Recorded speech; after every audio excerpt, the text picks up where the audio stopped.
Yeah. So good afternoon, everyone. So here I am to introduce you to the different treatment options to polycystic ovarian syndrome (PCOS) from the east and from the west. So some of you may have not or may have heard of this term PCOS before, but it might be more prevalent than you thought it was. According to Office of Women's Health, 6 to 12% of women of reproductive ages are affected by PCOS. And in other words, about 3 in 25 of them are suffering from PCOS, and it is more prevalent than most people think it was. Although there is no cure to the syndrome itself at this moment, knowing the efficacies and limitations to different treatment options for this syndrome open you guys up to more of that in the future. I personally is affected by PCOS and I have received treatments from both the Western and the Eastern medical field. I really hope that this brief overview of PCOS will help you to take a better look at the syndrome. Current PCOS treatments and management are not comprehensive, so that traditional Chinese medicine and combination treatments can help fill in the gaps of knowledge and also open up future research directions regarding PCOS management and treatment. So going back to the question, what exactly PCOS is and how does it affect its patients? Um, so polycystic ovarian syndrome affects these women's overall health and also their appearances. Having some key features as shown here, will like 2 of the 3 of the following polycystic ovary signs of an ovulation and also hyperandrogenism, meaning that you have an excess amount of androgen in your body, will be diagnosed with PCOS. And some key features that are common among PCOS patients are irregular menstrual cycle, excess hair growth, also known as hirsutism, acne on the face, chest and upper back area, weight gain or difficulty in losing weight. That is also a reason why obesity is actually quite prevalent among PCOS patients, and also infertility. In addition to that, there are also increased risk of depression, anxiety, and type 2 diabetes. Um, so now we have some basic knowledge about some key PCOS features. So what are some treatments that can be used in the West to treat PCOS? Well, treatments in the West is endocrinology oriented, so that treatments are based on restoring the normal hydrogen hormone levels in patients, such as androgen, which is usually abnormally high in PCOS patients. Although each of these therapeutic modalities works in their own ways, they have their own limitations. Some of them are increased risk of cardiovascular complications, especially in obese patients.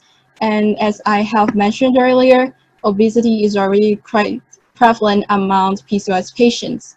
And there are also some irresponsiveness to certain drugs like CC, and lifestyle interventions wise, difficulties in management and weight reduction difficulties due to different factors is an obstacle to treating PCOS. And in general, environmental factors of the syndrome and also patients' mental health management is oftentimes omitted or poorly addressed in the Western medical field. So treatment options in the West might be suitable for some individuals, but not all individuals. Perhaps, is there any alternatives in the East that can help fill in the gaps? Before jumping right into the therapeutic modalities in the East, let me define some key terms for you guys. Traditional Chinese medicine is a member of the Eastern medical field, and it is experience-based. Also, its therapies include herbal medicines, acupuncture, and physical exercises such as qigong, etc. Organs in the TCM field is not necessarily directly equivalent to that defined in the West. Downful organs includes a description of functions of related organs, or in other words, a collection of functional units. The theory of sex depressions suggested that liver, the zang organ, is the origin of depression, and that on the other hand, depressive state of mind also damages liver. This dynamic relationship between liver and depression goes on and on if no proper interventions or management are implemented. Hopefully, these definitions get you to the basis of TCM therapeutic modalities. Let us move on to the Eastern approach to PCOS. There was no specific description of PCOS in the Chinese medical history, but symptoms seen in PCOS patients are often associated with a dysfunction kidney, liver, or spleen. Individuals who are diagnosed with PCOS using the diagnosis criteria mentioned earlier often falls under two TCM syndromes using the TCM syndrome differentiation methods. One of them is liver qi stagnation and blood stasis associated, and that patients often experience anxiety, depression, and also headache. They are usually stressed from work and have an unhappy life. Another one is kidney yang deficiency and accumulation of fluid and flame. These patients have aversion to cold, darkened complexion, acne, obesity, and also heavy feelings.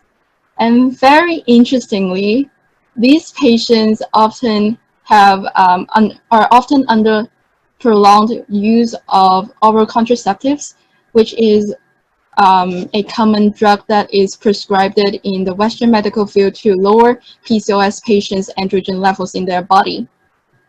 Patients with each of the syndromes are often treated with different herbal medicines in conjunction with acupuncture to strengthen their dysregulated organ and also promote circulations in general.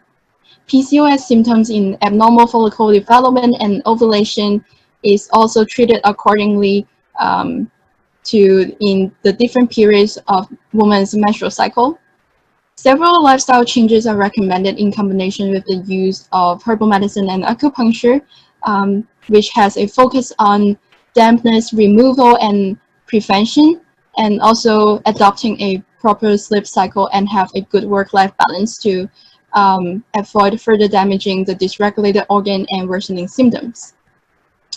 So each of these medical fields has their own strengths and shortcomings. So what can we learn from both of the medical fields, and what can they themselves learn from each other? It is important to recognize and pay attention to PCOS patients' mental health, as well as their seasonal variations of the syndrome. Although about 40% women with PCOS are suffering from mental health complications, it is still poorly understood and addressed. Taking account into the timing to treat PCOS could help develop a more tailored treatment in the future. TCM suggests that coldness worsen PCOS symptoms. In fact, insulin-related glycemic control has a similar pattern, and that given that insulin is also suggested to have some kind of connection to mental health complications in many studies, seasonal fluctuations in glycemic control could be a possible linkage to seasonal changes among PCOS patients. Nevertheless, few studies have been done to PCOS seasonal variations specifically, so that more of that has to be done in the future. TCM could be a way out for patients who are not compatible with using the Western approach to treat PCOS, but it is also important to acknowledge some downsides or shortcomings of TCM. TCM relies heavily on randomized controlled trials to study it, so that research with good quality is very essential, but it is now insufficient at the same time nowadays. Instead of seeking help from either medical field mentioned, it is suggested that combined use of TCM and the Western approach gives the best results. The treatment outcomes of combination treatments are more promising than using either Eastern or Western approach alone.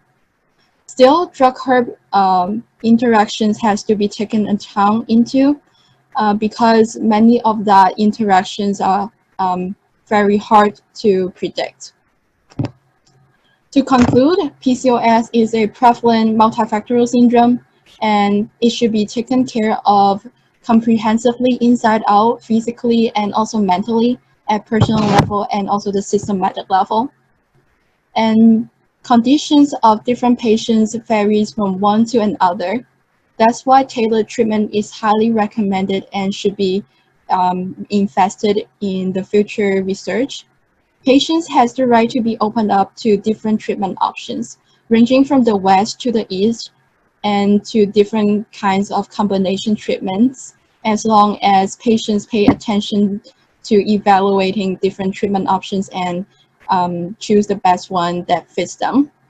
Future good quality research on the mental health aspects and environmental factors of the syndrome can also help refining tailored treatments in the future. So here's some works cited. Thank you so much. Any questions?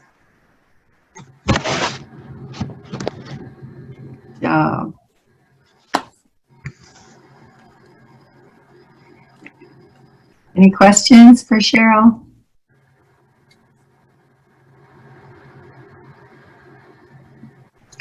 I have a question.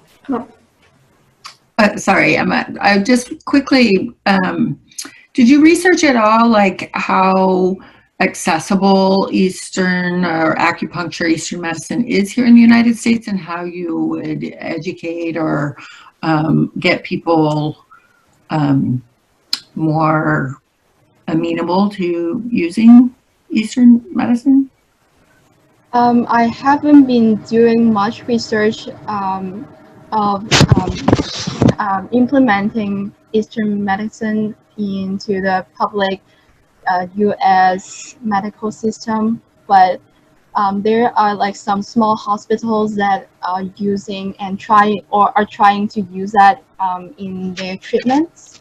But I think the key thing that has to be taken account into is that the philosophy and the understanding of the syndrome, or just like the medical theories in general, is very different. And the Eastern way to understand a disease is highly dependent on one understanding of the philosophical concepts of like that medical field. So some translations or even like education has to be done before truly implementing that in the US medical system.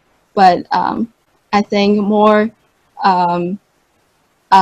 exchange of knowledge has to be done in like among different countries. And I think like as the world is getting more globalized, that would be more accessible in the future. But at the meantime, it is still important to get like a good communications with both medical fields. So yeah.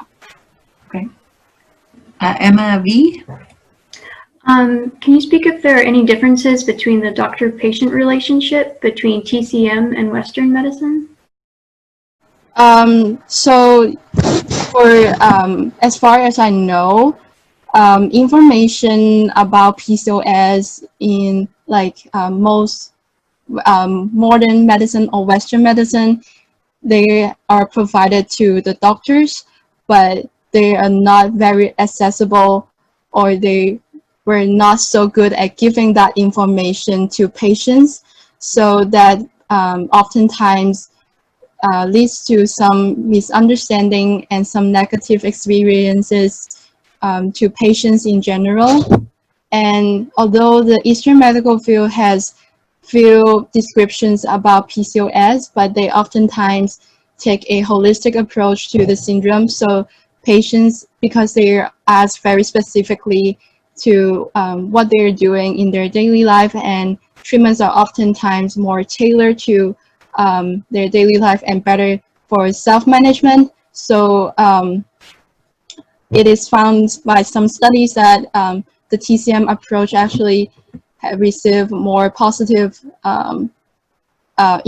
positive feedbacks from patients, but I think it is more education has to be done so to make information more accessible and on either on the internet or by and like it is very important for healthcare providers to be educated and give that information to patients.